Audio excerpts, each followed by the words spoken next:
গতকাল মুখ্যমন্ত্রী জেম একই এপিক কার্ড বা ভোটার কার্ড নাম্বারে গুজরাটে ও অন্য ব্যক্তির হদিস দিয়েছিলেন এবং তিনি দাবি করেছিলেন গঙ্গারামপুরের রতনপুর এলাকার বাসিন্দা তাসলিম মিয়ার এই নাম্বার রাজস্থানের আরও এক ভোটারের নাম্বারের সঙ্গে মিল রয়েছে এবং তিনি নেতাজি ইনডোর স্টেডিয়ামের সভা থেকে ভোটার লিস্টে কারচুপি অভিযোগ করেছিলেন কেন্দ্র সরকারের বিরুদ্ধে।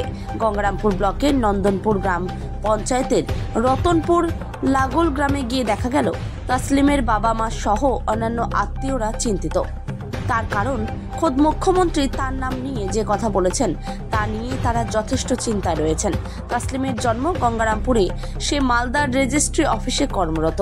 বাবা শামসুদ্দিন মিয়া গ্রামেই থাকেন। আপাত শান্ত এই গ্রামে গতকাল বিকেল থেকেই হঠাৎ করে পরিবেশ পরিবর্তন হয়েছে। সকলেই খোঁজ করছেন তাসলিম মিয়াকে। রাতারাতি তাসলিম মিয়া খবরের শিরোনামে উঠে এসেছেন। কর্মসূত্রে মালদায় থাকায় তিনি সপ্তাহে শনিবার ও রবিবার শুধু গ্রামের বাড়িতে ফেরেন। বাকি 5 দিন মালদার ITI মোড়ে একটি ভাড়া বাড়িতে বসবাস করেন তিনি। তার পরিবারের দাবি এই সমস্যার সমাধান হোক, প্রকাশ্যে আসুক আসল সত্যি। জানেন যে এপিক নাম্বার একই? হ্যাঁ, এটা আমি মোটামুটি বছর 5 আগে থেকে জানি যে আমার ছেলের যে এপিক নাম্বারটা, এর নাম্বার আর গুজরাটের এক ব্যক্তির নাম্বার একই নাম্বার। এটা আমার ছেলে আমার সঙ্গে অনেক সময় আলোচনা করে, ওর জন্য ও খুব দুশ্চিন্তা ভোগ করে। আপনার ছেলে বর্তমানে কোথায় আছে? আমার ছেলে বর্তমানে মালদায় উনি চাকরি করে, ওখানেই থাকে। কোন ডিপার্টমেন্টে চাকরি? উনি চাকরি করে ল্যান্ড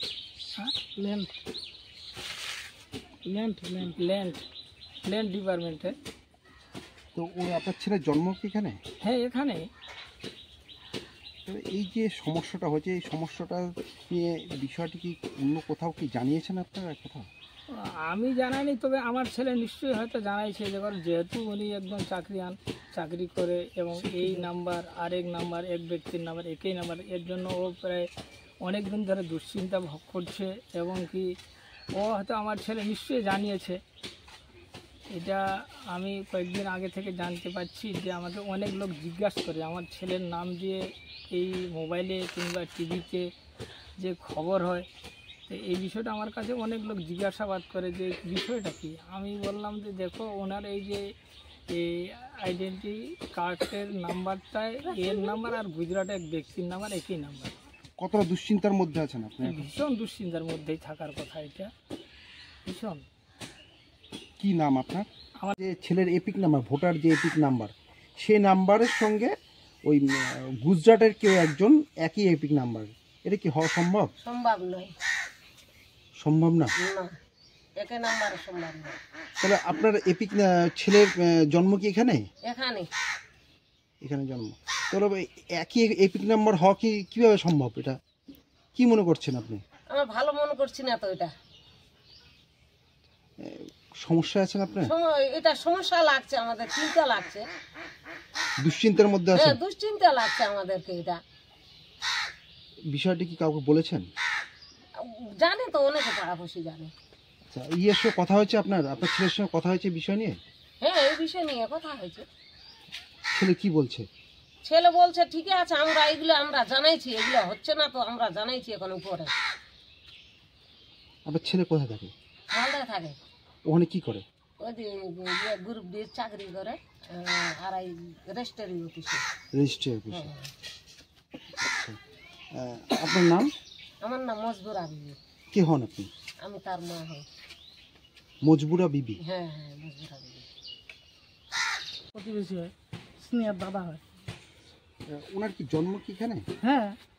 তো আপনি শুনেছেন যে গতকাল মুখ্যমন্ত্রী একটা ভোটার এপিক নাম্বার, ওনার যে তসলিম মিয়া যে এপিক নাম্বার, তাই সেম এপিক নাম্বার হচ্ছে। আমি শুনেছি ভুয়ো ভোটার কার্ড ধরার জন্য ওটা বলেছে। তাহলে পরে অরিজিনালটা কে? তাহলে এখন এটা প্রশাসনই ভালো করে জানে অরিজিনাল কে। তসলিম মিয়া তো আমরা জন্ম থেকে ওর বাবা দাদু এখানেই স্থায়ী বসবাস করে। এখানে বসবাস করে? এখানেই জন্ম? এখানেই জন্ম। এইখানে বলতে কোন জায়গা এটা? এই নাগন গ্রামে। আপনার নাম? আমার নাম হৃদয়তুল্লাহ চৌধুরী। হৃদয়তুল্লাহ চৌধুরী। তার জন্ম কোথায়? এখানে। গতকালকে মুখ্যমন্ত্রী একটা কথা বলেছেন যে তসলিম মিয়ার এপিক নাম্বার গুজরাটের কোনো এক ব্যক্তির এপিক নাম্বার এটা কি হওয়া সম্ভব?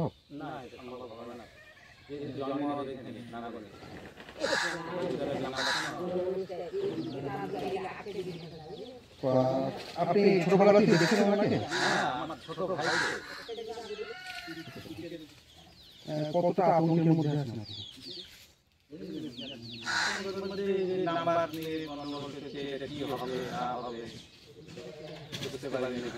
দুশ্চিন্তার মধ্যে আছেন? কি নাম আপনার? হ্যাঁ, কি নাম?